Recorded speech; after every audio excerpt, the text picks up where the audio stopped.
సమాజానికి గురువు మార్గదర్శి. కానీ విద్య వ్యాపారమయమై బడిపంతులు కూడా బతకనేర్చిన వాళ్ళుగా మారిపోయారు. విద్యాదానం కన్నా ధనార్జనే ధ్యేయమైంది. అయితే అందరూ మాస్టర్లు ఒకేలా ఉండరు. అదెలా అంటారా?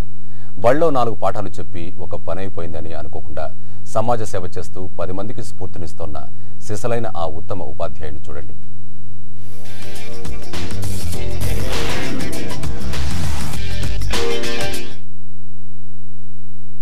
చదువు సంస్కారం కలబోసి ఉన్న ఈ స్ఫూర్తి ప్రదాత పేరు దాదా పీర్. చదువుల తల్లికి సమాజానికి సేవ చేయడమే ఈయన వృత్తి ప్రవృత్తి. కడప జిల్లా కాశీనాయన మండలం రెడ్డి కొట్టాల ప్రభుత్వ పాఠశాలలో ఉపాధ్యాయుడిగా పనిచేస్తున్న దాదా పీర్ సార్ అంటే పిల్లలకే కాదు, ఆ ఊరంతటికీ ఎంతో అభిమానం. బళ్ళో పిల్లలకు పాఠాలు చెప్పి గంట కొట్టగానే టంచనగా ఇంటికి వెళ్లడమే విధిగా భావించే గురువుల మాదిరిగా కాకుండా బాధ్యతగా ఊళ్ళో వాళ్ళకి అక్షరాలు నేర్పించడమే ఈ మాస్టారి గొప్పతనం. అక్క, కుక్క, చెక్క, ఉడత,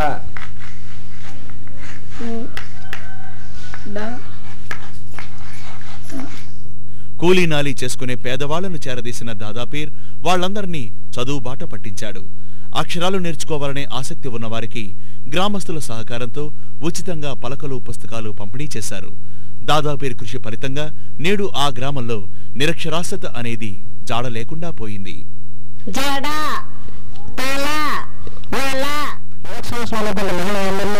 నోట్ చేసుకుని వాళ్ళకు దాదాపుగా అందరికీ దాతల సహకారంతో పలకలు, బలపాలు, తర్వాత పనులు, నోట్బుక్ ఉచితంగా పంపిణీ చేసి వాళ్ళకి చదువు చెప్పే కార్యక్రమం మొదలుపెట్టాము. పొలం పనులకు, ఇంటి పనులకు పరిమితమైన తమకు అక్షరాలు నేర్పించారని, ఆయన చలవ వల్లే తమకు సమాజంపై అవగాహన పెరిగిందని రెడ్డి కొట్టాల గ్రామ మహిళలు తెలిపారు.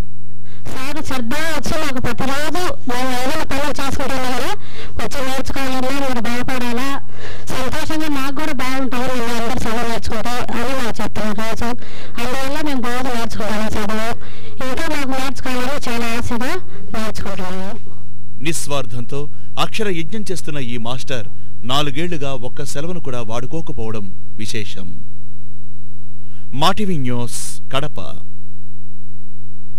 SC reservation